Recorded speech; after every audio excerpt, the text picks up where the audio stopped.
Glória a Jesus. Saúde, amada igreja, com a paz do Senhor. Graças a Deus por estarmos aqui, manhã de festa, ceia do Senhor. E um breve resumo aqui da nossa lição de hoje, a lição de adultos, a lição de número 3. Uma igreja cheia de amor. O texto áureo nos diz assim: e era o coração e a alma da multidão dos que criam. E ninguém dizia que coisa alguma do que possuía era sua própria, mas todas as coisas lhes eram comuns. Atos 4:32. A verdade prática, o amor é o elo que mantém a unidade da igreja local. O amor é o elo que mantém a unidade da igreja local.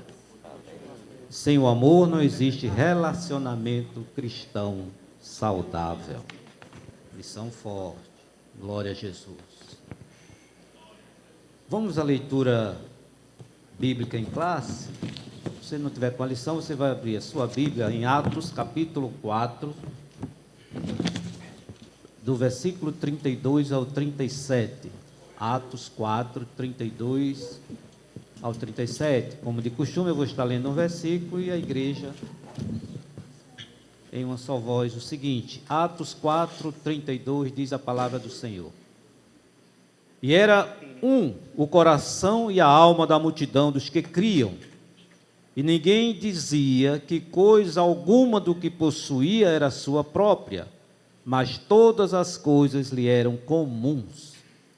E os apóstolos davam com grande poder testemunho da ressurreição do Senhor Jesus, e em todos eles havia abundante graça.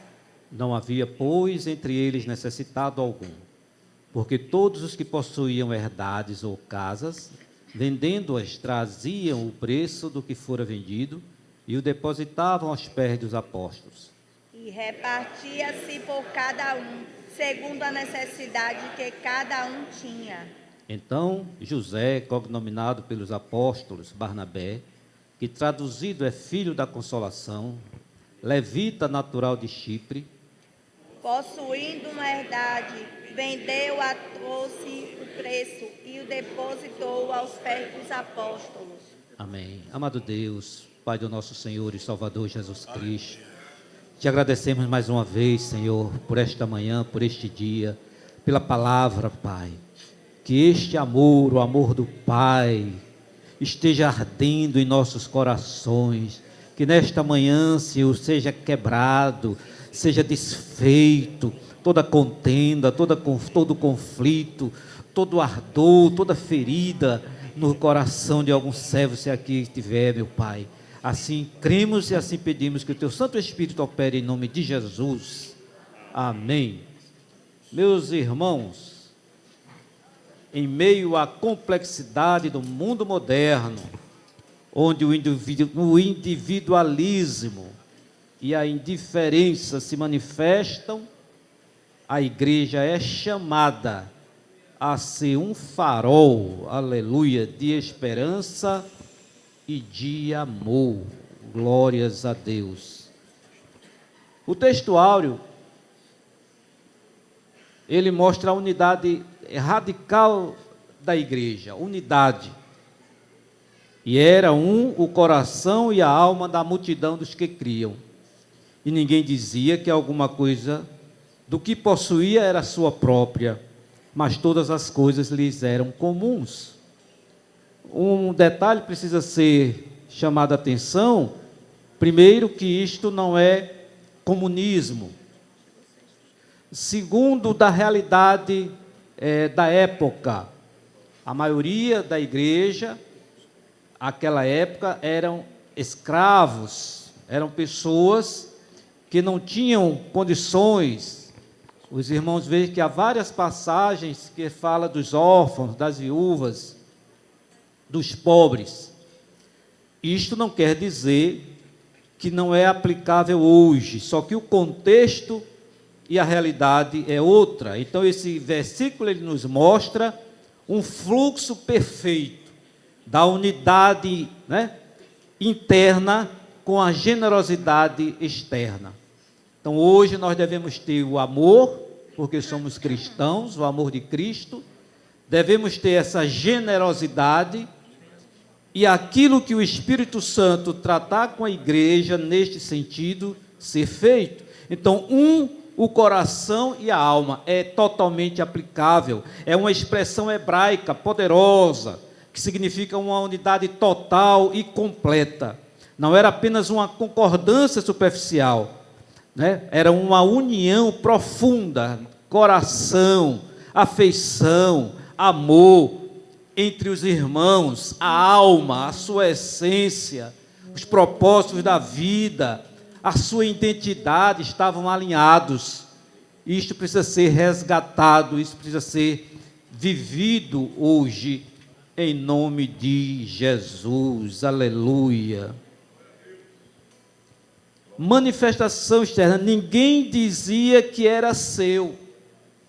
Então a unidade interna deles inevitavelmente transbordava para uma ação externa radical. Ninguém dizia que alguma coisa do que possuía era sua própria. É preciso também esclarecer, como eu disse, não é um comunismo imposto, não, de forma nenhuma, onde ninguém tinha sua propriedade privada, não. As pessoas possuíam casas, as pessoas possuíam bens, a mudança foi na posse legal, mas sim na atitude de coração. Lembrando que também já era a época, e hoje em Israel existe o que chamam de kibbutz, que são colônias agrícolas. Inclusive no que aconteceu naquele sequestro, foram atacados vários kibbutz. E como funciona? Funciona semelhantemente.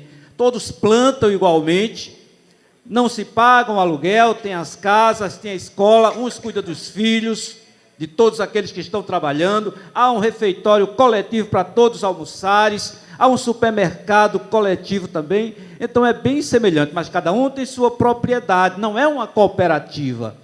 É muito diferente. Então a lógica deles era simples. Se Deus nos deu o presente mais caro de todos, a vida do seu próprio filho, como podemos negar nossos bens materiais uns aos outros? Então a generosidade radical deles era a resposta natural à graça radical de Deus.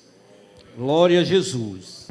Então nós vemos no primeiro tópico, para nós adiantarmos, o amor manifestado na comunhão cristã, o crescimento da igreja cristã, o crescimento e os seus desafios. Quanto cresce, mais desafios surgem. Então, um evangelho atraente.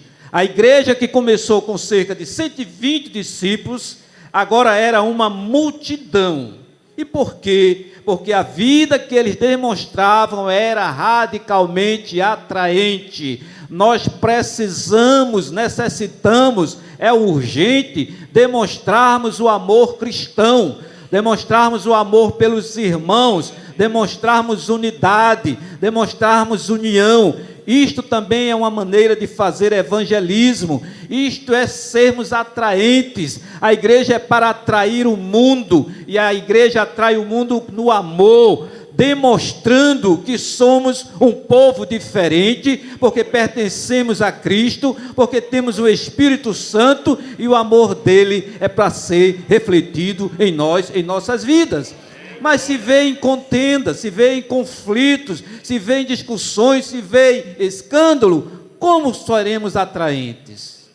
Então, meus irmãos, o crescimento numérico não era o objetivo principal deles, mas foi o resultado inevitável de uma igreja espiritualmente saudável e vibrante no amor. Então o texto nos ensina uma verdade: uma igreja pequena possui a mesma natureza e a essência de uma igreja grande. Então a igreja não é definida pelo número de pessoas, pelo rol de membros ou pelo tamanho do seu templo. Diz o autor, a essência da igreja é o povo de Deus, reunido em nome de Cristo, comprometida com a doutrina dos apóstolos, aleluia, a comunhão, glórias a Deus, as ordenanças e a oração. Glória a Jesus. Então, meus irmãos, na realidade, desafio vinha mais complexos e maiores. Então, com o crescimento, como eu disse, vem os novos desafios, mas a unidade de coração, o amor, a união dos irmãos supera os obstáculos e os desafios. Glória a Jesus. Meus irmãos, vou fazer um adendo. Se já refletiram nos últimos trimestres os temas das lições. E nesse trimestre, nós estudamos a semana passada, estamos estudando hoje o amor.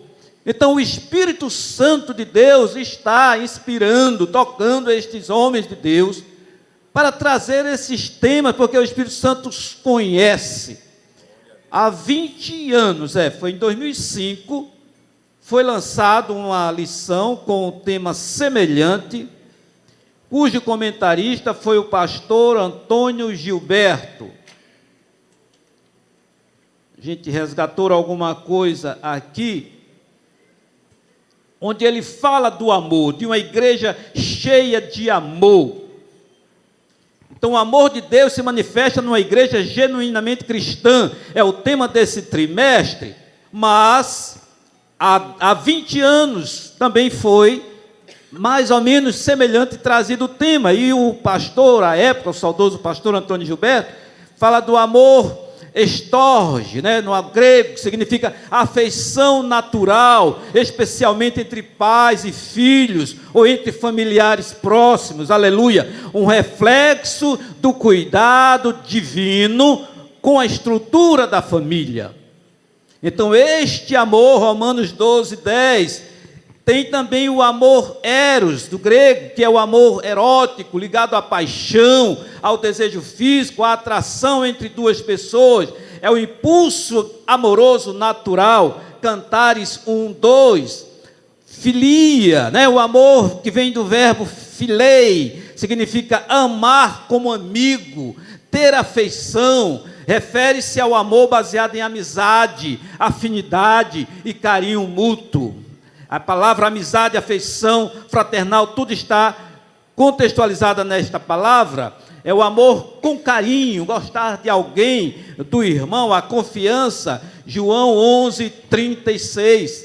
E o amor ágape, que significa o amor incondicional, altruísta, sacrificial. É o tipo de amor que Deus tem pela humanidade, que deu seu Filho por nós, amor ao mundo de tal maneira. É este amor, não depende de sentimento, não depende de mérito, está disposto a sacrificar-se pelo bem do outro.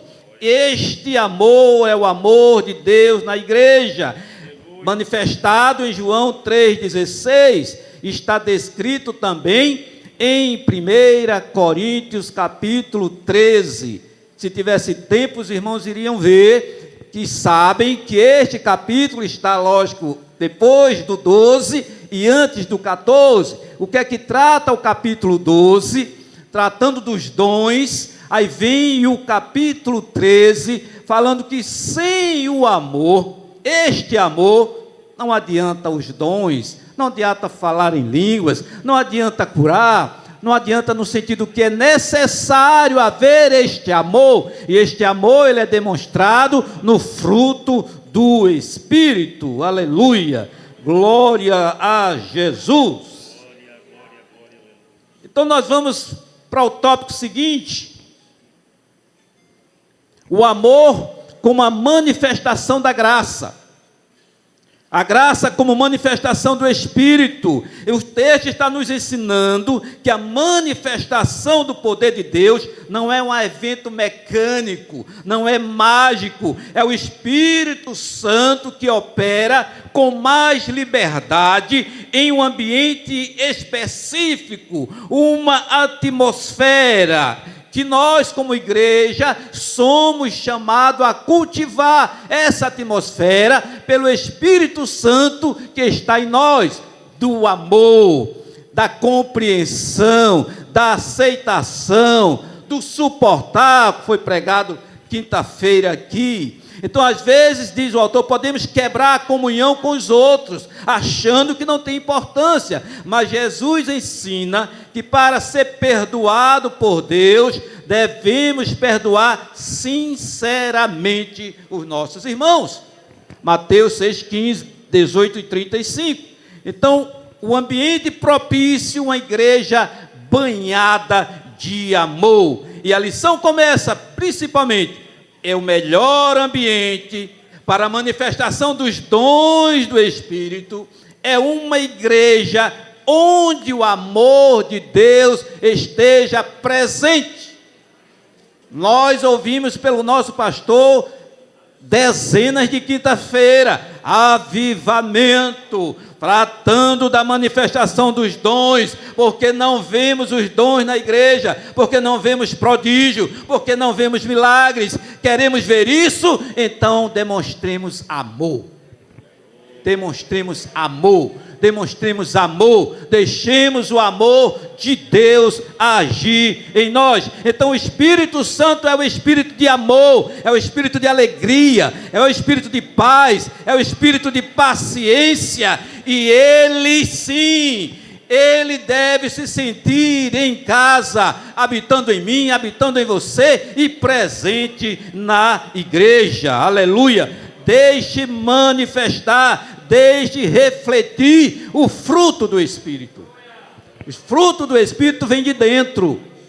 O fruto do Espírito vem de nós. Aleluia. Confiança em regras, não em relacionamento subtópico. O texto nos dá um alerta importante, meus irmãos. Muitos caem na tentação de achar que o segredo para uma igreja cheia do Espírito é cumprir determinadas regras e normas estabelecidas.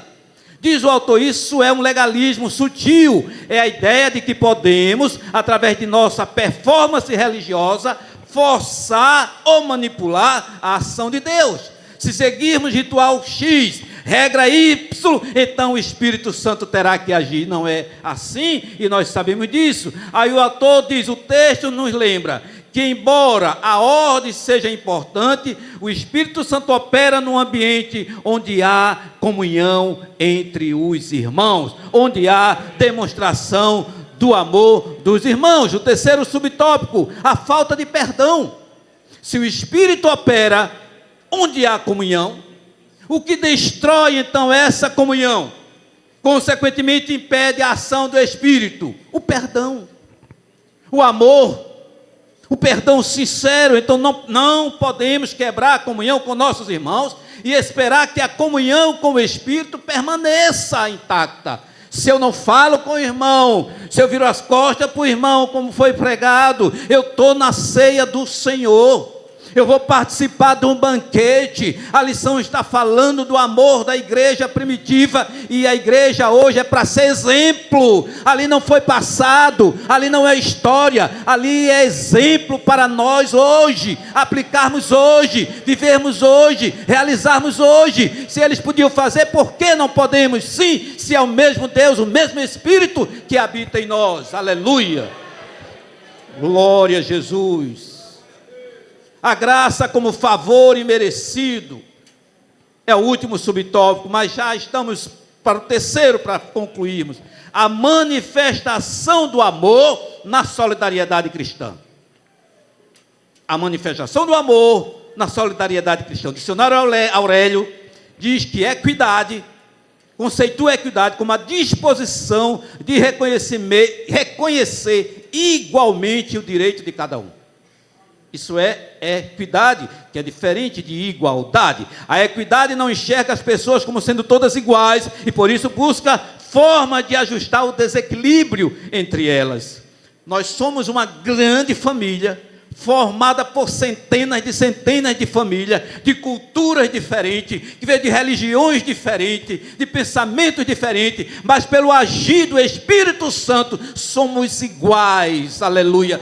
Temos o mesmo Espírito, os mesmos dons estão dispensados para cada um de nós, aleluia. E o fruto do Espírito é para ser expressado em nós, para demonstrar este amor de Deus. Nós vimos a unidade, a generosidade, o poder da primeira igreja. E qual era a causa de tudo isso? Atos 4:33 nos dá a resposta. E em todos eles havia abundância de graça. A graça de Deus abunda em nós. Aleluia. A graça abundante era a atmosfera que a igreja primitiva respirava. A graça é o favor de Deus que não merecemos. É a graça abundante, é esse favor derramado sem medida, de forma transbordante sobre todos nós. E não apenas sobre os apóstolos, mas sobre toda a comunidade, sobre toda a igreja, sobre todos nós. Aleluia. E o texto nos mostra que era a razão, era o motivo daquele contagiante ambiente cristão. A graça está na aparência. A graça é a graça de Deus manifestada e é a graça minha para o irmão e do irmão para mim. Aleluia. A vitalidade da igreja não era, em última análise, um produto de um esforço deles, mas era um reflexo da graça de Deus. O que aprendemos com isso? Se a graça de Deus está em nós, se a graça de Deus se manifesta em nós, nós vamos tratar bem o nosso irmão, nós vamos ser cordiais com nossos irmãos, nós vamos suportar determinados comportamentos, nós vamos compreender, o amor de Deus vai se manifestar, isso se reflete, isso se amplia, e há unidade na igreja, e há o mover do Espírito na igreja, e há o derramar dos dons espirituais na igreja, e a igreja cresce, aleluia, porque o mundo vê que algo diferente tem naquele povo, acontece com aquele povo, aleluia. Basta olhar quem éramos, onde estávamos, o que praticávamos, e veio a graça, nos salvou, nos resgatou. Quem bebia não bebe mais, quem prostituía não prostitui mais, quem roubava não rouba mais. Isso é graça, aleluia, isso é o amor de Deus. E nós, que às vezes o irmão pratica um erro, pratica um pecado, é disciplinado, cumpre a disciplina, vem para a igreja, pede perdão, a igreja perdoa, mas tem irmãos que ficam apontando, que ficam lembrando, aleluia. Nem secularmente, tem o Serasa e tem o SPC, que depois de 5 anos, não é que você não tem a dívida, mas não consta mais. Mas tem irmão que fica apontando, fica lembrando, fica trazendo, foi perdoado ou não foi perdoado? Se veio para a igreja, numa reunião de membros, e a igreja perdoou. Glória a Deus. Aleluia. Eu conhecia ele, ele era isso,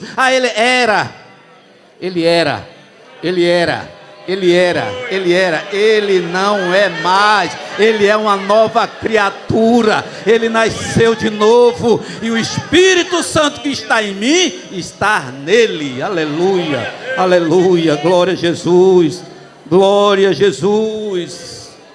Propriedade e compartilhamento. Estudiosos observam que a igreja de Jerusalém vivia uma comunidade de compartilhamento, não de domínio, aleluia. O texto traz uma distinção crucial. A igreja de Jerusalém vivia uma comunidade de compartilhamento. Isso significa que a mudança não foi primariamente legal, mas de mentalidade. Os crentes ainda eram donos da sua casa, como eu disse, bens, mas eles não viam mais como coisa sua, absolutamente sua.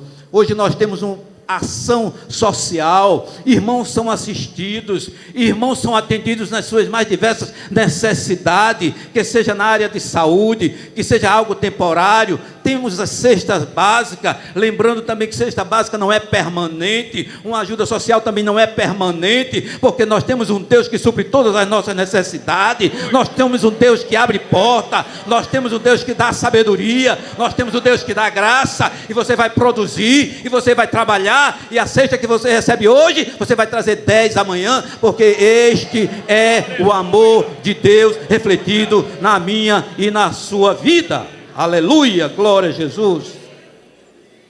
Um exemplo de voluntariedade é o último dos tópicos.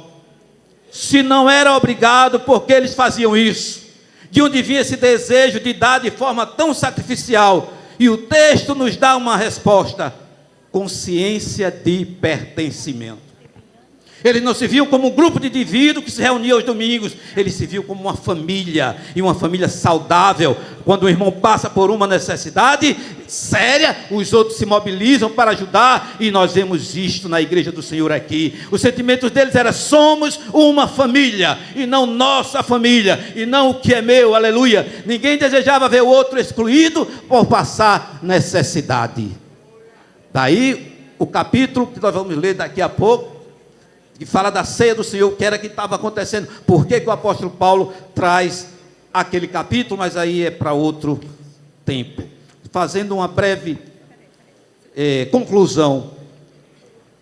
O pastor, no início da abertura, pastor Marcos, dê a paz do Senhor para o seu irmão, vire para o lado, vire para o outro, dê um abraço, aperte a mão. Precisamos também ver isto. Precisamos ver isto, sincero, não automático, mecânico. Eu saio levantando, apertando a mão, todo mundo automaticamente. Não, por amor, por estar feliz por estar vendo aquele irmão, por aquele irmão estar ali comigo, por estarmos em espírito de comunhão, aleluia. Eu trabalhei numa igreja, eu já disse isso em outras situações, que o pastor presidente, no culto de Santa Ceia, ele deixava o co-pastor, o vice-presidente, antes para dar para a oração e a bênção apostólica, ia para a porta da igreja. Não tinha saída na porta dos fundos, não. A saída era única, tinha laterais a essa saída. Ele ficava na porta para pegar na mão de cada irmão, para abraçar cada irmão. O irmão se sentia valorizado, o irmão sentia o abraço do seu pastor, aleluia. Eu não estou dizendo aqui para fazer isso, eu estou dizendo que nós precisamos demonstrar amor, não fingido. Que Deus tenha misericórdia de nós. Deus abençoe. A paz do Senhor. Podeis voltar ao vosso assento em nome de Jesus. Quero iniciar aqui, viu, pastor Marco, dando uma boa notícia para a Secretaria de Evangelismo e Missões, que a irmã Nelma está dando o carro dela para missões, certo? Então o carro já não é de irmã Nelma, é de Jesus, é de missões.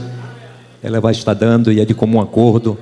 Eu louvo a Deus pela vida da irmã Nelma, pela sua doação à Secretaria de Evangelismo e Missões. Deus tem muito mais para te dar. Amém? Isso, e depois você pode colocar já a venda para puxar dinheiro aí. Amém? E transferir para o nome aí de quem vender, quem comprar. Meus irmãos, eu quero primeiramente apresentar aqui os irmãos que estão nos visitando.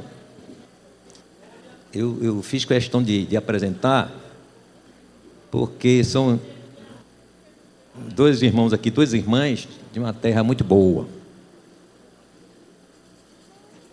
é de Juazeiro, e eu fiz questão de apresentar. É a nossa irmã Maria de Lourdes e a irmã Zelita Martinha de Souza. Onde estão as duas irmãs? Fiquem em pé em nome de Jesus. As irmãs de Juazeiro, a bênção ali, cadê a outra bênção?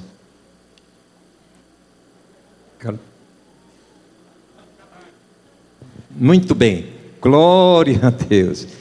A igreja está feliz em receber as queridas irmãs. Cidade abençoada, igreja abençoada. Eu estava olhando aqui a foto da igreja, lembrando do meu saudoso pastor Manuel Marques, meu pai, que foi ele o que projetou nesse desenho dessa igreja maravilhosa. Também conosco, irmãos, a irmã, essa irmã árabe, nome difícil, mas eu vou tentar dizer. Se não for esse nome assim, a irmã me corrige, viu? A irmã está vindo ali de Salvador, a irmã Ratifa Souza de Carvalho. É isso? Atifa, é com H. Atifa, muito bem. A igreja está feliz em receber nossa irmã, Deus abençoe. Carta também assinada pelo nosso pastor Isaías Soares. Também conosco a irmã Silvia Bastos de Santana está com carta de recomendação, mas está vindo com carta de mudança, vindo ali de Itanagra, campo de Itanagra. Onde é que está a nossa irmã? Me ajuda aí, aqui, minhas vistas. A nossa irmã Silvia. Irmã Silvia, pode ter saído ali. Muito bem, mas é bem-vinda em nome de Jesus. Quero também, nessa oportunidade, estar aqui anunciando a nossa irmã Emily, Fica em pé, irmã Emily. Os pais estavam apaixonados. Chega logo uma agonia. E ora todo dia no culto lá do gabinete. Ora por Emily. Olha a Emily aí. Seja bem-vinda, querida. A igreja está feliz. Deus abençoe. Também, meus irmãos, anunciar uma coisa boa aqui. Casaram a semana passada. A irmã Silvia, fica em pé, irmã Silvia. O diácono, nosso irmão Ronaldo. Cadê o irmão Ronaldo? Está lá em cima? Muito bem, fiz questão de estar celebrando também esse casamento. Deus abençoe. A igreja está feliz com esse casal? Glória a Deus. Deixa eu ver se tem mais coisa aqui. Também, meus irmãos, ficou para ser aclamado hoje como membro dessa igreja o nosso irmão Felipe Pereira Barros e a nossa irmã Rebeca Almeida de Arruda Barros, vindo de Tocantins. Onde estão os nossos irmãos, esse casal abençoado? Fique em pé em nome de Jesus. A igreja quer recebê-los na comunhão dessa igreja. Diga amém. Amém. Sejam bem-vindos em nome de Jesus. Amém? Eu acho que só isso, não é, secretário? Vê, corrige aí se tem mais alguma coisa.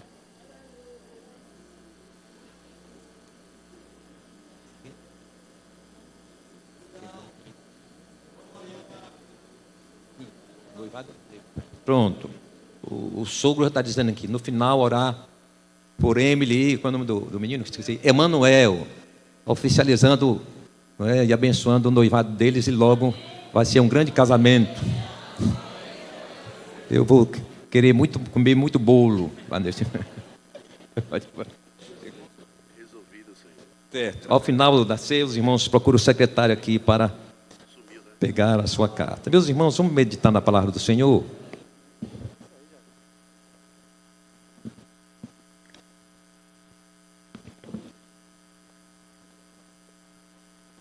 Abra sua Bíblia no Isaías, capítulo 53.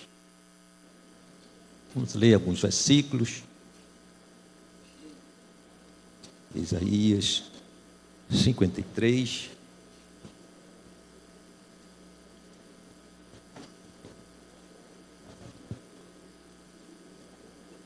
A partir do versículo 4.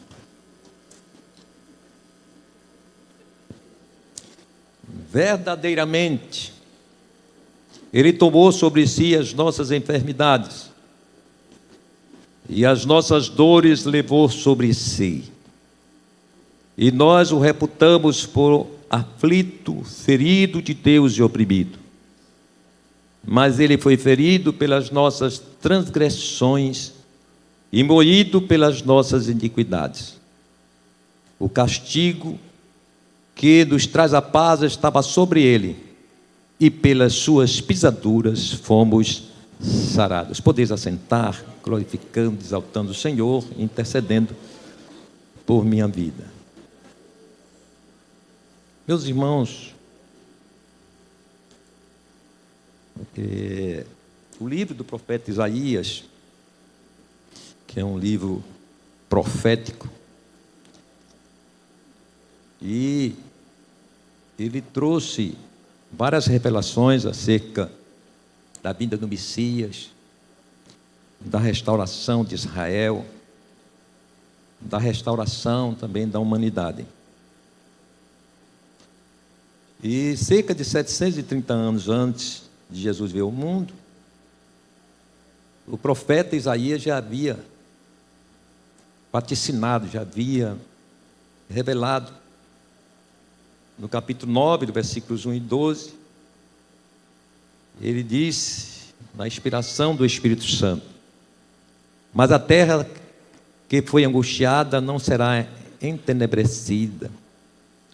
Envelheceu nos primeiros tempos a terra de Zebulon e a terra de Naphtali, mas nos últimos tempos a enobreceu junto ao caminho do mar, além do Jordão, na Galileia das nações. O povo que andava em trevas viu uma grande luz, e sobre os que habitavam na região da sombra da morte resplandeceu a luz. No versículo 6 diz: porque o menino nos nasceu, um filho se nos deu, e o principado estará sobre os seus ombros, e se chamará o seu nome maravilhoso, maravilhoso conselheiro, Deus forte, Pai da eternidade, príncipe da paz. E vimos também, no texto que nós lemos, o profeta, ele vislumbrou Jesus como um servo sofredor, como um Senhor queria padecer, queria sangrar e morrer por nós na cruz. Mas o contexto deste livro profético vem trazendo que, além das ameaças externas que estavam acontecendo sobre o povo de Deus, Isaías também denunciava a corrupção, a injustiça social, a idolatria, que permaneciam e reinavam na sociedade de Judá. E ele traz a advertência das consequências desses pecados que tomavam conta da nação.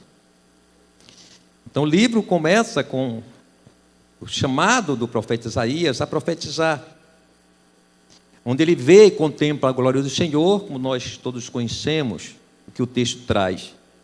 E diante daquele momento da vocação, esse chamado, o profeta Isaías se sente impuro. E ali a gente vê aquele processo de purificação em que ele foi submetido. Em resumo, a profecia de Isaías, ele se insere num momento de crise política, social e também espiritual. Judá estava sendo contemplada ou confrontada pelas ameaças externas e pelos seus próprios pecados. Então vemos, portanto, que o livro de Isaías, ele apresenta diante de todo esse quadro que o seu povo, o povo de Israel, seria restaurado.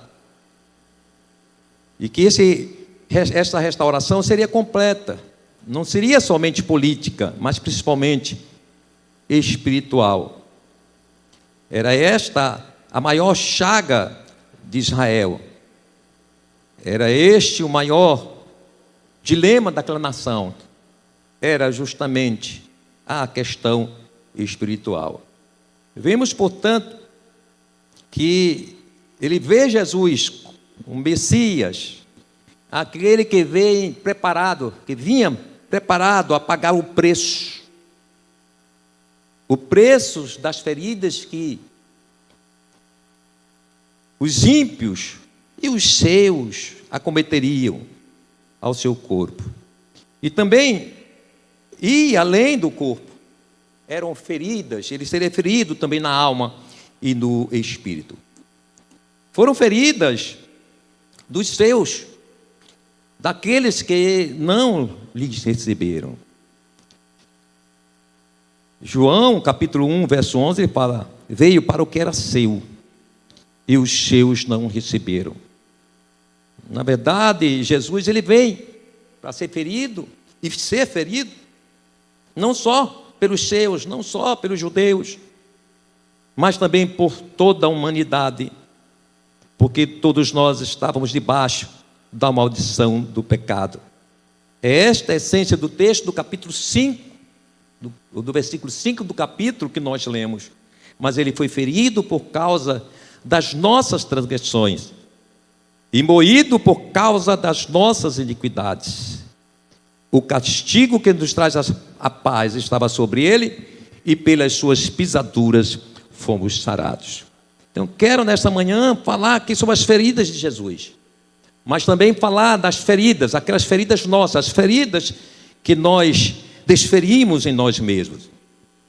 E as feridas de Jesus, elas vão além daquelas que foram provocadas pelos espinhos na sua coroa, vai além dos cortes profundos provocados pelo azorrague ou pelo aquele chicote com tiras de couro, com ossos pontiagudos presos em suas extremidades. As feridas de Jesus são mais do que as dos cravos pregados nos seus pés e mãos, e não se encerra na lança que perfurou o seu lado, saindo ali, esvaindo sangue e água. Então vamos ver nessa manhã, aqui na revelação do Espírito Santo, as feridas que Jesus foi acometido. A primeira ferida foi a ferida da sua humanização. Jesus vestiu-se da completa natureza humana. Aquele que era completamente divino, agora também submete-se a ser um homem. Jesus, então, ele vem tornar como alguém semelhante a nós. Ele deixa o seu trono, deixa a sua posição de Deus para assumir a humanidade. Em João 1,14 ele diz: e o verbo se fez carne e habitou entre nós, e vimos a sua glória como a glória do unigênito do Pai, cheio de graça e de verdade. Então, na sua humanização, Jesus abriu mão da sua glória como Deus e humilhou-se a servo. Filipenses 2,7, Paulo diz: mas aniquilou-se a si mesmo, tomando a forma de servo, fazendo-se semelhante aos homens. Como humano, Jesus submeteu às aflições e tentações humanas. Hebreus 4,15 fala disso. Quando se refere à obra redentora de Jesus, ele como sumo sacerdote, ele diz: porque não temos um sumo sacerdote que não possa compadecer-se das nossas fraquezas, porém um como nós, em tudo foi tentado, mas sem pecado. Louvado seja o nome do Senhor. Jesus recebeu a ferida da humilhação. Esta humilhação o tornou-se pequeno no sentido daquilo que ele era. E Paulo novamente, ele traz esta reflexão. Nós podemos ver que Jesus, houve a inversão dos papéis. Aquele que promovia a graça, a alegria, remédio da dor, o alento do cansado, o socorro do aflito, agora sofria agonia, sofria aflição, angústia, desprezo, dor, tristeza e cansaço. Mas nós louvamos ao Senhor que Jesus, ao ressuscitar e ser entronizado nos céus, foi exaltado, Filipenses 2,9-11, pelo que também Deus o exaltou soberanamente e lhe deu um nome que é sobre todo nome, para que ao nome de Jesus se dobre todo o joelho dos que estão nos céus e na terra e debaixo da terra, e toda língua confesse que Jesus Cristo é o Senhor, para a glória de Deus Pai. Quem adora Jesus ressuscitado, aleluia, louvado seja o nome do Senhor. Jesus, na sua ferida da humanização, ele nos ensina que nesse mundo passaremos sim por aflições, passaremos por humilhações, nos tratarão com indiferença, desprezo, teremos dores e angústias. Jesus nos sinalizou isso, é esta mensagem que ele nos traz.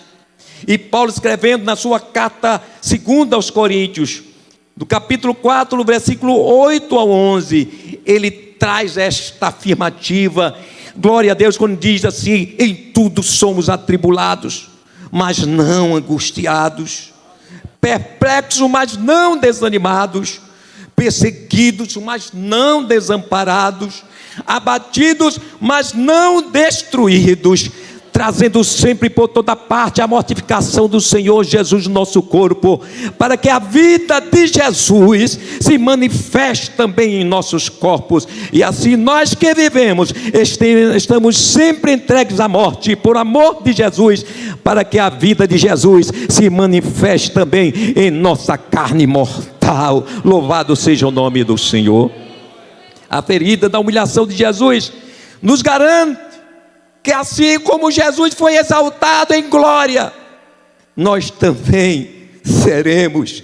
Romanos 8:18-21, porque para mim tenho por certo que as aflições deste tempo presente não são para comparar com a glória que em nós há de ser revelada, porque a ardente é a expectação da criatura, espera a manifestação dos filhos de Deus, porque a criação ficou sujeita à vaidade, não por sua vontade, mas por causa do que a sujeitou, na esperança de que também a mesma criatura será libertada da servidão, da corrupção, pela liberdade da glória dos filhos de Deus. Onde estão os filhos de Deus? Louvado seja o nome do Senhor.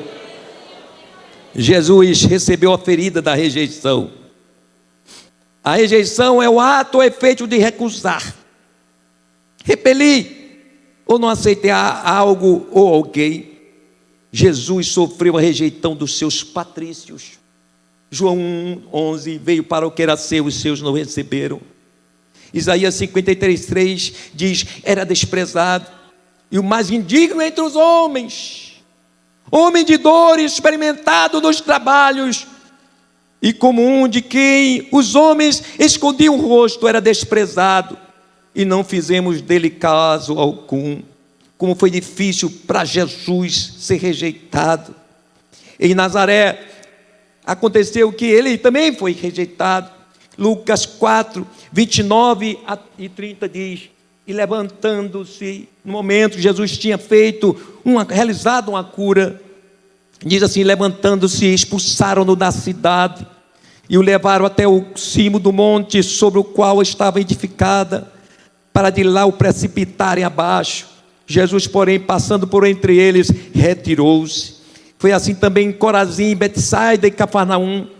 Mateus 11:21-23 registra: ai de ti, Corazim, ai de ti, Betsaida, porque se em Tiro e em Sidom se tivesse operado os milagres que em vós fizeram, há muito que elas se teriam arrependido com pano de saco e cinza. E contudo vos digo, no dia do juízo haverá menos rigor para Tiro e Sidom do que para vós outros. Tu, Cafarnaum, elevar-te-ás porventura até o céu?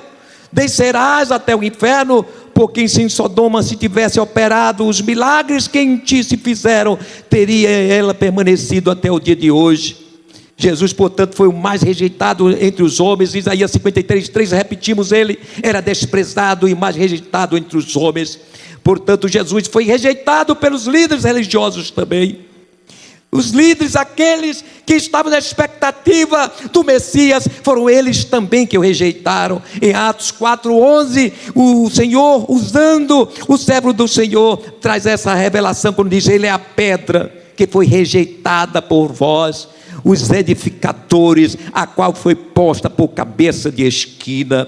Na sua ferida da rejeição, Jesus nos condiciona também a rejeição do mundo, mas de amparo nele. O mundo nos rejeita, o mundo ele nos odeia, mas em 1 Coríntios 1:27-29, a palavra do Senhor diz: mas Deus escolheu as coisas loucas deste mundo para confundir as sábias. De Deus escolheu as coisas fracas deste mundo para confundir as fortes, e Deus escolheu as vis deste mundo e as desprezíveis, as que não são, para aniquilar as que são, para que nenhuma carne se glorie perante ele. Mas vós sois dele. Quem é dele, levante a mão. Em Jesus Cristo, o qual, aleluia, para nós foi feito por Deus sabedoria e justiça e santificação. Enquanto o mundo, alguém nos rejeita, Deus nos faz assentar nas regiões celestiais. Efésios 2:6-7, aleluia. E nos ressuscitou juntamente com ele, e nos fez assentar nos lugares celestiais em Cristo, para mostrar nos séculos vindouros as abundantes riquezas da sua glória, pela sua benignidade para conosco em Cristo Jesus. O mundo nos rejeita, mas Jesus nos abraça. O mundo nos odeia, mas Jesus nos ama. Louvado seja o nome do Senhor. Jesus recebeu a ferida da traição. Salmo 41:9, em revelação, o salmista declara: até o meu melhor amigo, em que eu confiava e que partilhava do meu pão, voltou-se contra mim. Foi difícil para Jesus, porque Judas era um discípulo da confiança do Senhor, era um amigo de Jesus, comia do mesmo prato do Senhor, E tão grande era a sua confiança que ele tornou-se e foi indicado como tesoureiro, aquele que guardava os recursos que atendia o ministério de Jesus juntamente com seus discípulos. Glórias ao nome do Senhor Jesus. Mas Jesus foi, portanto, negociado por aquele que ele amava, por aquele que era o seu amigo. Em Mateus 26, 47 a 50, naquele momento tão triste, glórias ao nome do Senhor Jesus, a gente vê Mateus registrando, dizendo: e o traidor tinha lhes dado um sinal, dizendo: o que eu beijar, esse prendei-o. Jesus foi traído, e o sinal desta traição foi um beijo. E aqui vale uma reflexão para nós: nem sempre um carinho demonstra a verdade, nem sempre um beijo significa lealdade, nem sempre um abraço significa acolhimento. Jesus foi traído, e nós também passamos e passaremos por momentos como este, mas o sacrifício, a ferida da traição de Jesus deu sustentação de Jesus, mas também nos deu. Nós somos fortes em Cristo Jesus para suportar também aqueles que nos traem. A traição é uma ferida dolorosa, porque ela acontece justamente com aquelas pessoas que nós amamos, com aquelas pessoas que nós dedicamos toda a nossa, vamos dizer, seriedade, de confiança, de compartilhamento, de amor sincero, de amizade, comunhão espiritual. E vemos o Salmo 55, versículo 12 a 14, que o salmista profeticamente, se referindo a Jesus, disse: pois não era um inimigo que me afrontava, então eu teria suportado. Nem era o que me aborrecia, que se engrandecia contra mim, porque ele me teria escondido. Mas eras tu, homem meu igual, meu guia e meu íntimo amigo. Praticávamos juntos suavemente, íamos com a multidão à casa de Deus. Jesus estava profundamente ferido com esta traição de Judas. E aqui a gente vemos também algo para nos ensinar. Olha que o texto diz que íamos com a multidão à casa de Deus. Muitas vezes podemos andar com pessoas que compartilham a comunhão com a gente, que comem o pão e bebem do vinho, pessoas que nos acolhem, nos abraçam e traz palavras muitas vezes de confortos. São essas pessoas muitas vezes que nós nunca esperamos que nos traiam, mas estamos sujeitos a essas traições. Jesus também foi traído. Se passarmos por isso, estejamos preparados, porque a ferida de Jesus nos capacitou também para suportar isso. A traição de um amigo pode ter efeitos emocionais profundos e duradouros, que pode desencadear sentimentos de tristeza profunda, raiva, desconfiança e até mesmo depressão. Isso vai levar também a dificuldades em relacionamentos com outras pessoas. Vai estar sempre armado, vai conversar com alguém, mas vai ficar sempre na defensiva. Mas Jesus, nesta manhã, está dizendo: não precisa ficar na defensiva, porque pelas pisaduras dele nós fomos sarados, fomos curados. Seja suportável. Jesus vai lhe dar força, graça, se alguém te trair, porque Jesus foi traído, mas o amor de Jesus jamais te trai, o amor do Senhor jamais te trai, o amor do Espírito Santo jamais te trai. Portanto, se acolha, abrace, portanto, o amor de Deus. Jesus foi ferido com a ferida da solidão. Nos momentos mais cruciais de Jesus, os seus queridos discípulos os deixaram só. A gente vê isso no Getsemane, naquele momento agonizante de Jesus, na sua última oração antes da cruz, quando ele levou consigo Pedro, Tiago e João, os seus discípulos estavam ali. Ele deixou a parte, Jesus foi mais profundamente para ficar sós com Deus. E naquele momento, a gente vê, portanto, os discípulos sendo capazes, amáveis, de estarem pelo menos vigiando ali em oração, intercedendo por Jesus. Mas por 3 vezes Jesus veio para conferir o que estava acontecendo, se eles estavam intercedendo. Mas, infelizmente, aqueles homens sempre foram encontrados cochilando, dormindo. Glórias ao nome do Senhor Jesus. E assim aconteceu logo depois. Quando Jesus então está ali, já depois da sua oração, chegam os seus algozes para prendê-lo. E o texto de Marcos 14:50, naquela primeira reação, Pedro tem a reação de cortar a orelha de Malco. Mas depois dali o texto diz que quando pegaram Jesus, que aí prenderam e levaram para o sinédrio, o texto diz: então, deixando todos, não foi alguns, todos fugiram. Foi assim também no trajeto do Getsemane à casa de Caifás. Lucas 22:54 fala isso. João 18:15-16 também. Foi assim também no seu trajeto do pretório de Pilatos até o Calvário, na sua via cruz. Nenhum dos seus discípulos se arriscou a ajudá-lo a levar a cruz. Quantas vezes a gente precisa de alguém para compartilhar conosco as nossas dores, as nossas lutas, nossas tristezas.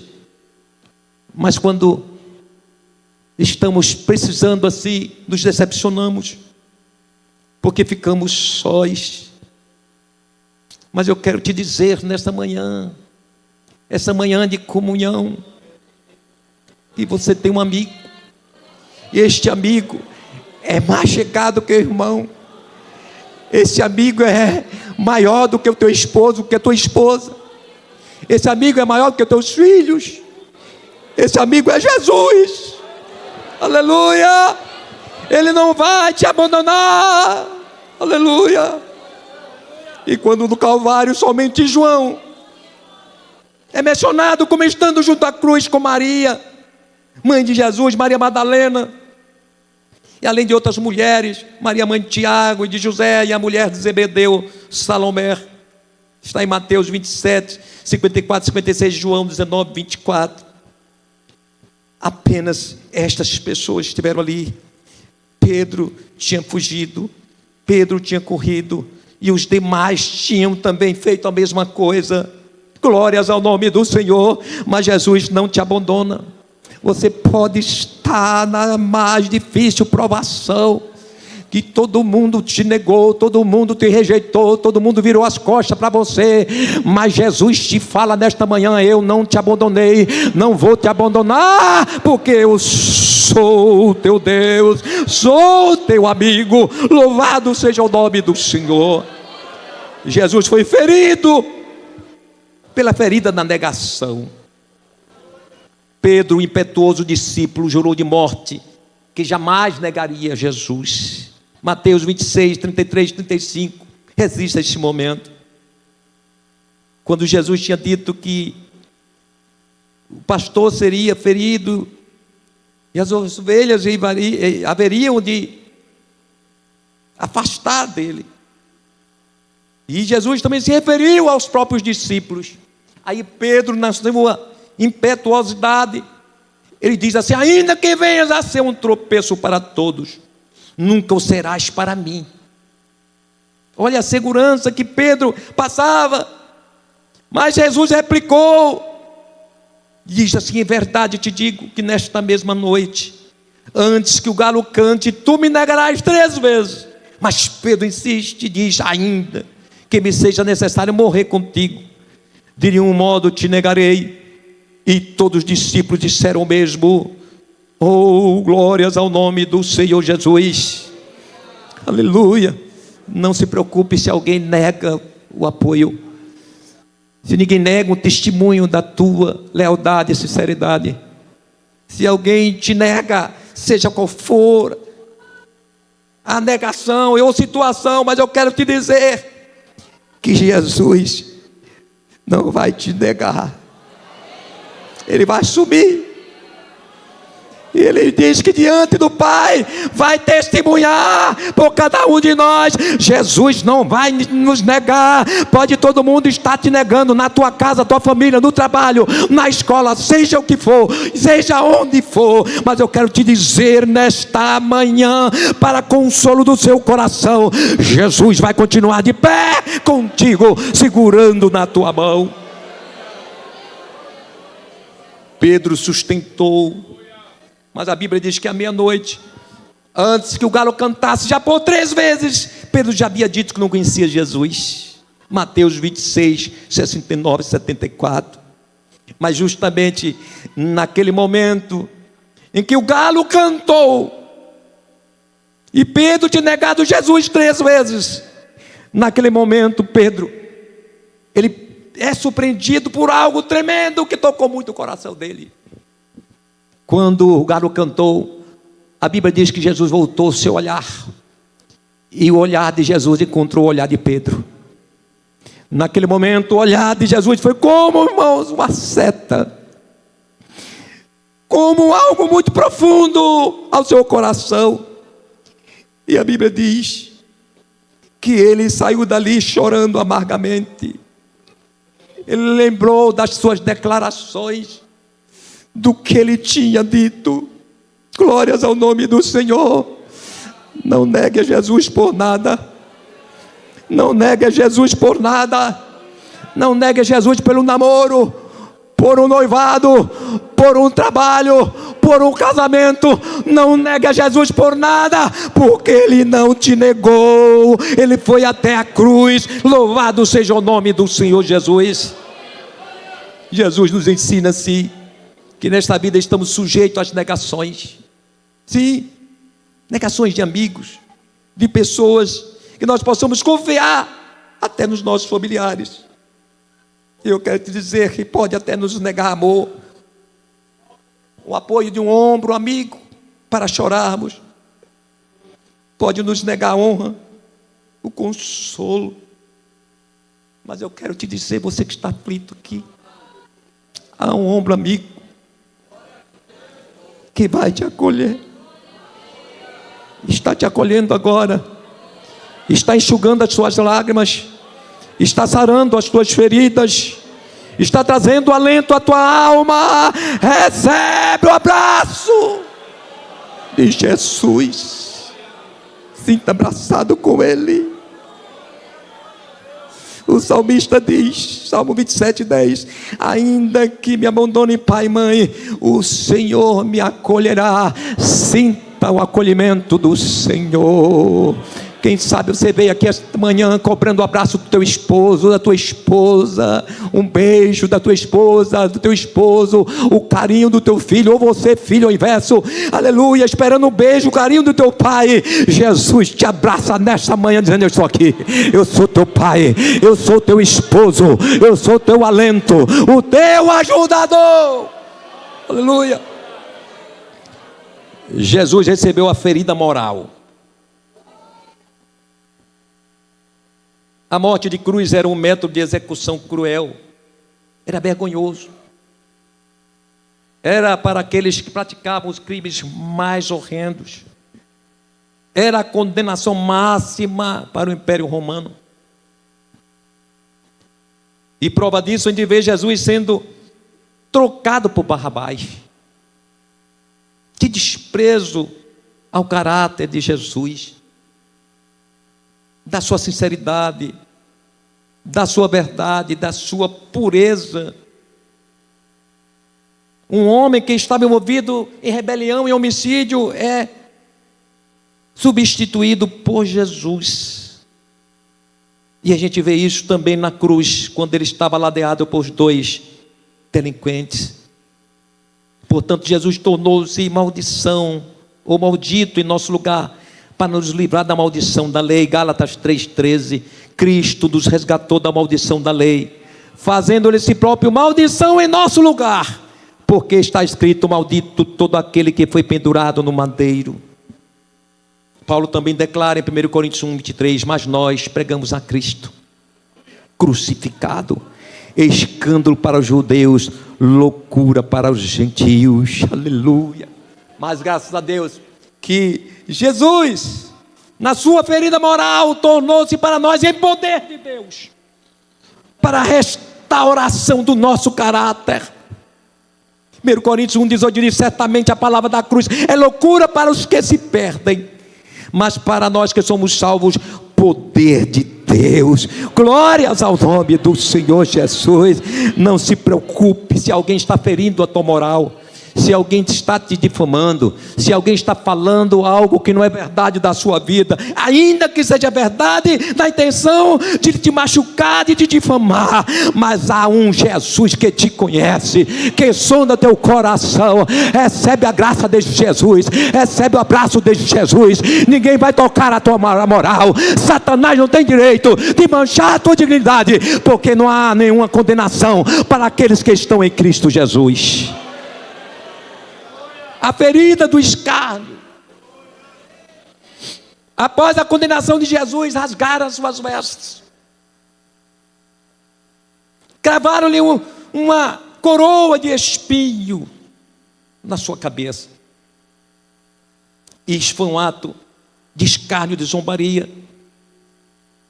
Aquela coroa representava como se ali estava o rei dos judeus, e o rei dos judeus não merecia uma coroa de ouro, cravejada com pedras preciosas, mas merecia uma coroa com espinhos profundos, grandes. Glória a Deus. E a gente vê justamente em Marcos 15:19, diz que davam-lhe na cabeça com um caniço, para que cravejasse mais aqueles espinhos no crânio de Jesus. Cuspiam nele e, pondo-se de joelhos, o adoravam num tom de escárnio e zombaria.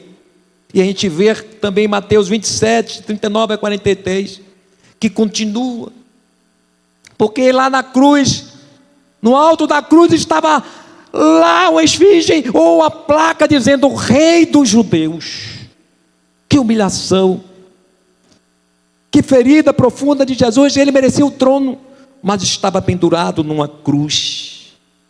E para concluir o drama da vergonha de Jesus, João vai declarar que os soldados, quando crucificaram Jesus, tomaram-lhe as vestes e fizeram 4 partes, uma parte para cada soldado, entregando, portanto, a cada um a túnica, porém, que era sem costura, toda tecida de alto a baixo. Também, irmãos, aleluia, pegaram esta túnica. Não rasguemos, mas lancemos sortes, para que aquele que for sorteado levará esta túnica como um troféu de que ele estava ali assassinando ou dando fim àquele que era um grande criminoso. É assim com a nossa vida. Quantas vezes somos escarnecidos por sermos seguidores de Jesus?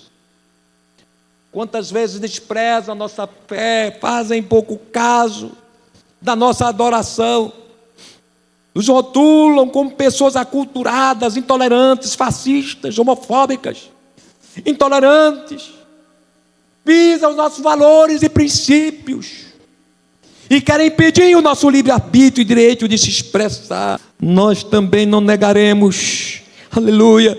Judas revelou que no último tempo surgiriam os escarnecedores, e ele diz: os quais vos diziam, no último tempo haverá escarnecedores, andando segundo as suas ímpias paixões. Sim, Jesus sofreu a ferida do escárnio, mas Jesus também sofreu a ferida emocional. Na última ceia foi doloroso para Jesus declarar, revelar que entre eles estaria ali um que iria traí-lo. Mateus 26, 20 a 23, vimos um registro tão triste, que diz assim: chegada a tarde, pôs-se ele à mesa com os 12 discípulos. Era um momento de alegria, era um momento de compartilhamento, era um momento de graça, era um momento de despedida, mas uma despedida focada na ressurreição. E o texto diz no versículo 21, e quando comiam, declarou Jesus: Em verdade vos digo que um dentre vós me trairá. Foi um baque muito grande, irmãos. E o texto diz que eles ficaram contristados, tristes, chocados. E perguntavam um ao outro. E perguntavam a Jesus: seria eu? E é interessante que o próprio traidor perguntou se era ele. E Jesus diz: tu disseste. Glória a Deus. E a Bíblia diz, no momento após aquele momento, após participar do pão, a Bíblia diz que Judas saiu daquele ambiente e foi praticar o suicídio. Glória a Deus. Nós vemos também esse momento, meus irmãos, de ferida emocional na cruz. A Bíblia diz em Marcos 15:34, diz assim: a hora nona, clamou Jesus em alta voz: Eloi, Eloi, lama sabachthani, que quer dizer: Deus meu, por que me desamparaste? Este foi o êxtase emocional do Senhor, sentido desprezado, rejeitado, negado por Jesus, pelo seu Pai, Deus, naquele momento tão difícil. A ferida emocional gerada por um sentimento de abandono pode gerar traumas profundos. Jesus foi profundamente ferido, aleluia, na sua emoção, nos seus sentimentos. Mas a palavra do Senhor nos diz que as feridas de Jesus traz curas, e pelas suas pisaduras somos sarados. É interessante fazer uma análise desse texto. A frase está no tempo pretérito perfeito. No pretérito perfeito composto do indicativo. Fomos indica uma ação passada, concluída. O ato de ser sarado, no caso. E o fomos indica a primeira pessoa do plural, nós. Sarados é, portanto, o particípio passado do verbo sarar, que complementa o verbo auxiliar fomos. O que isso quer dizer? A frase ela indica claramente que esta cura já foi realizada. Não é algo que vai ser realizado. A cura das nossas angústias, das nossas amarguras, já foram curadas. Não serão curadas. O que precisa é nós assumirmos o milagre da cruz. Jesus já deu o diagnóstico das nossas enfermidades emocionais, psicológicas e espirituais. Jesus já deu o diagnóstico. Você está com o envelope do resultado na mão. Abra o resultado, que lá vai estar dizendo: estás curado, estás curado, estás curado, em nome de Jesus. Aleluia! Mas há também as nossas próprias feridas. Estas são as mais graves. Em Zacarias 13:6, tem um texto importante que alguns fazem uma comparação como se fosse uma revelação referindo-se a Jesus, mas quando se lê todo o contexto, a gente vai observar que está falando de algo totalmente diferente. Diz assim o texto: se alguém lhe disser que feridas são estas nas suas mãos, dirá ele: são feridas com que fui ferido em casa dos meus amigos. Aqui é uma referência, irmãos, aos falsos profetas, aqueles que diziam falsos profetas, e que eles, há uma versão, há um entendimento que diz que eles desferiam feridas em si mesmos,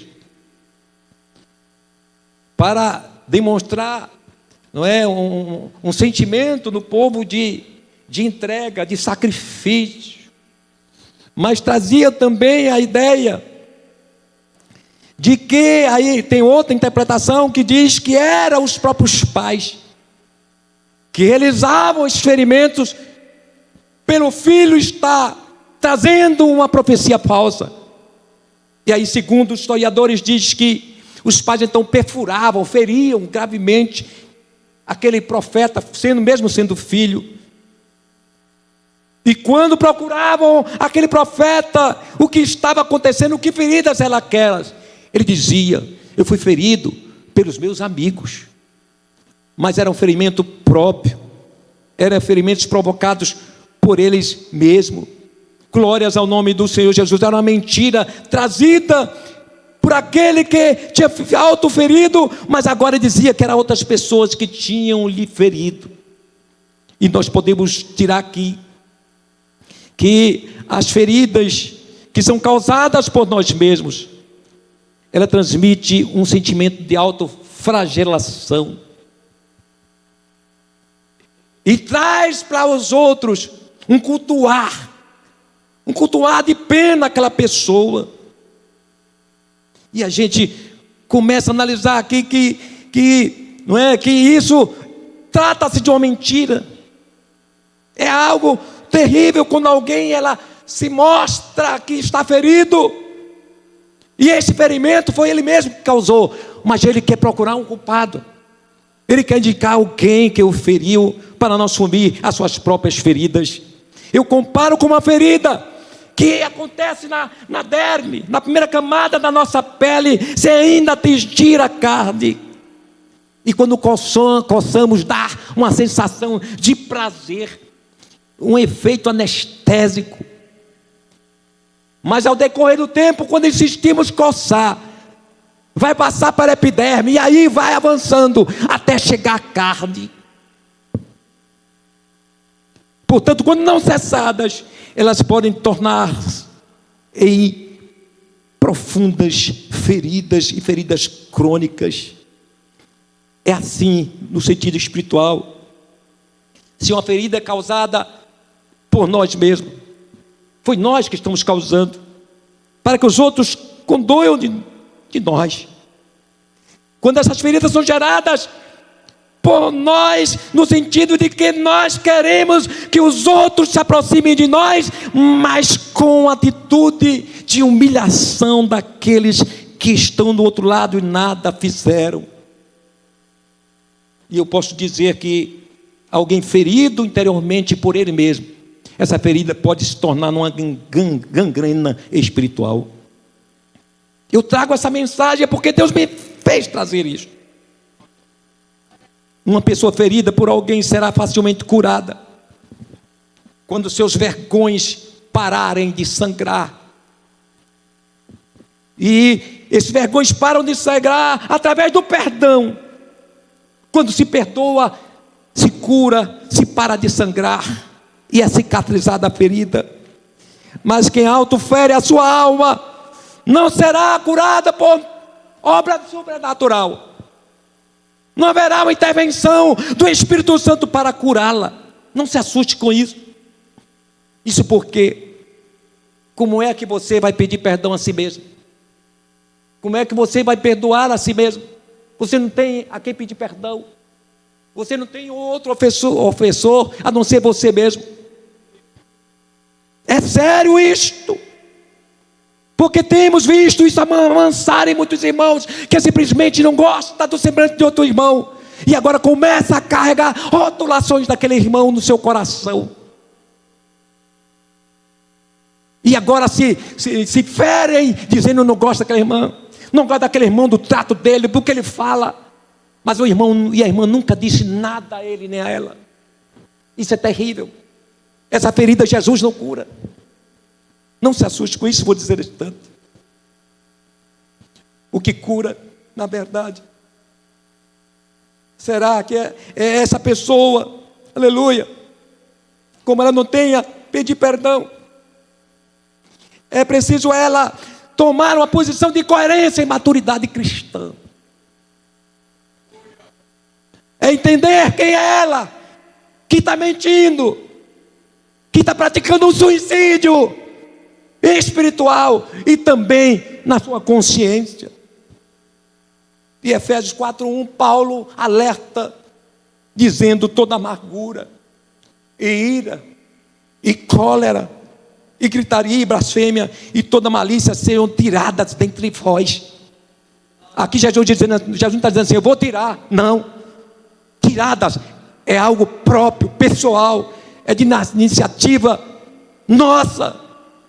Então, se você está ferido por alguém que não lhe feriu, você precisa se curar. Você precisa sarar-se. Eu não sei como você consegue cear, compartilhar esse momento tão maravilhoso e tão sério, com o coração cheio de amargura por alguém que nada fez com você, com alguém que nunca disse se você é bonita ou feia, ou feio ou bonito, mas você simplesmente decidiu: não gosto dele, não gosto dela. Isso é ferida profunda, é ferida espiritual. E é interessante que, lendo o texto lá de Efésios 4:31, você vai olhar no versículo anterior, que Paulo está falando algo muito sério, quando ele diz: não entristeçais o Espírito Santo de Deus, no qual está estelado para o dia da redenção. Logo em seguida, ele vem falando que toda amargura, ira e cólera seja tirado do meio de vós. Ou seja, o que o texto está dizendo? Que aqueles que carregam isto estão entristecendo o Espírito Santo. E entristecer o Espírito Santo significa comunhão abalada, amor em risco, perdão a ser considerado ou não. Mas nessa manhã estamos aqui dentro de um sacrifício simbolizado aqui, que nos leva à reflexão de que o sacrifício de Jesus é um ato muito fino, é algo muito,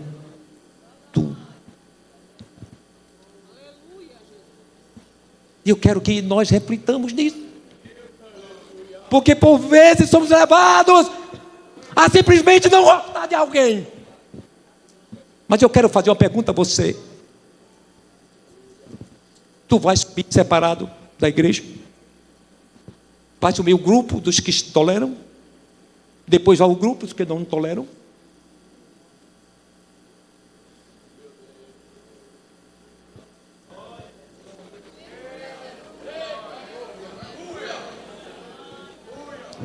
Recebe essa palavra em nome de Jesus. Eu vejo que Deus está fazendo algo sobrenatural aqui. Aqui hoje começou tudo diferente, tudo diferente, tudo diferente. Deus está sinalizando milagres aqui nesta manhã, transformações. Quem sabe o impedimento do derramado do Espírito Santo sobre esta igreja vai acontecer, porque seremos sarados. Aleluia. Um autoferimento é sempre agressivo ao corpo. Logo, no sentido espiritual, alguém que se autoflagela é um ato agressivo, não só à alma e espírito, mas ao próprio Espírito Santo que habita no seu corpo. E Paulo fala algo importante, falando os versículos seguintes de Efésios 4, 31, 32, vou ler todo para poder entendermos o sentido. E diz: não entristeçais o Espírito Santo de Deus, o qual está selado para o dia da redenção. Toda amargura e ira e cólera e gritaria e blasfêmia e toda malícia seja tirada dentre vós. Antes sede uns para com os outros benignos, misericordiosos, perdoando-vos aos outros, como também Deus vos perdoou em Cristo Jesus. Como é que podemos nos sentir se não conseguimos perdoar? Aí a gente lembra do Pai Nosso. Aquilo não é a reza, aquilo é uma chamada à reflexão de consciência. Perdoa os meus pecados, assim como perdoo aqueles que têm ofendido. Se todo crente fizesse essa oração todo dia ele pedir perdão, porque quase todo dia nós ofendemos alguém. Ofendemos e vamos embora. Ofendemos e deixamos o mal para trás. Mas nessa manhã Jesus nos chama a atenção. Pede perdão. Pede perdão. Perdão é nobreza. Pede perdão. Pede perdão. Vai ter graça. Vai ter milagre. Vai ter cura. Vai ter salvação dos seus filhos. vai ter salvação do teu esposo, da tua esposa, vai ter um reboliço de Deus na tua casa, na tua família, mas perdoa.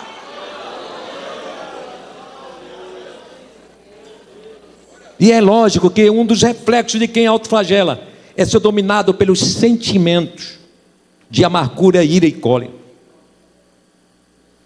E quem é tomado por eles pode sinalizar a ausência do novo nascimento. Por quê? Porque isso são resíduos da velha natureza, que ainda precisam ser soprados, tirados.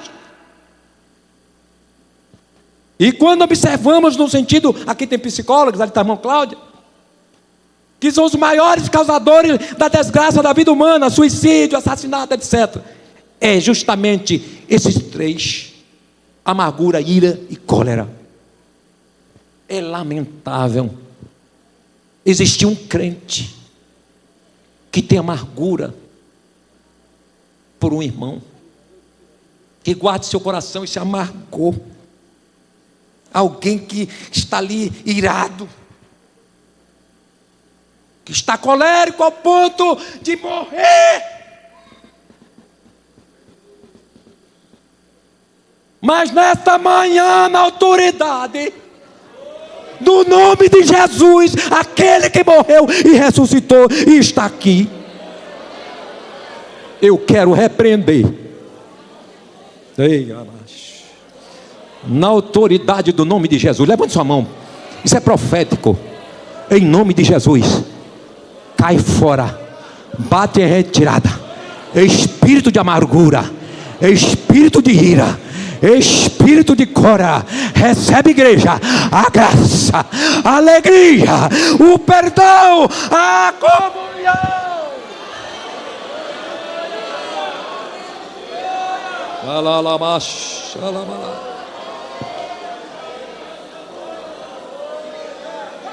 Aleluia. Não há como se oferecer um sacrifício santo e agradável a Deus como o meu corpo, o templo de Deus, está tomado pela irracionalidade de sentimentos que contrastam com a vida cristã. Mentira, falsidade, hipocrisia, falso amor, falsa fé, falsa amizade. Romanos 12:1: rogo-vos, pois, irmãos, pela compaixão de Deus, que apresenteis os vossos corpos em sacrifício vivo, santo e agradável a Deus, que é o vosso culto racional. O escritor aos Hebreus, ele exorta a livrarmos dos embaraços e do pecado.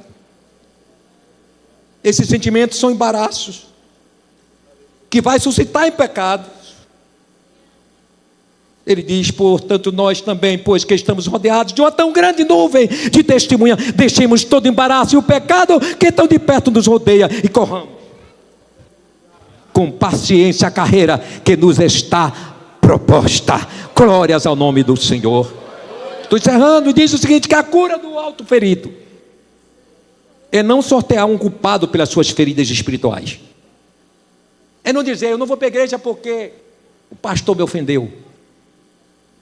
Eu não vou para o culto e não canto mais no grupo porque o que aquela irmã regente disse me ofendeu. Eu vou mudar de denominação porque não gostei da atitude daquele pastor.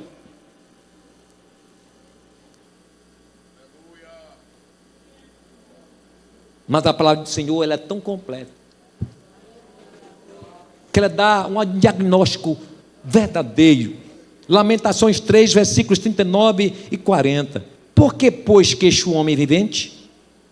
Queixe-se cada um dos seus próprios pecados. Aí ele termina dizendo: esquadrinhemos-nos, façam uma avaliação interior, façam um check-up da sua alma,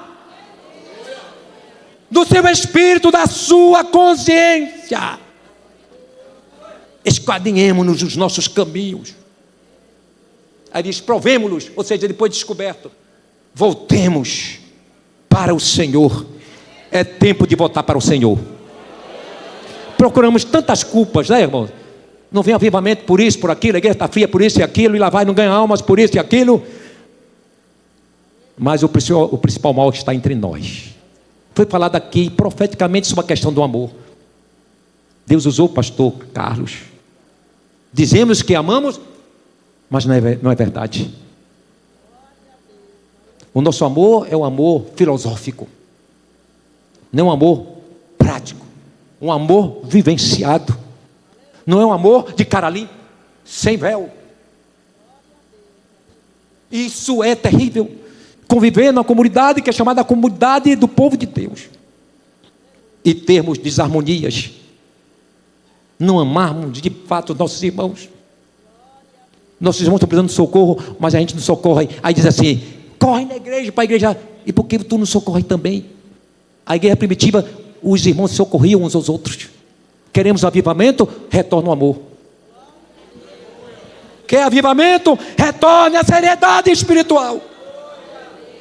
Portanto, um remédio para quem se autofere é adotar um viver de autenticidade cristã.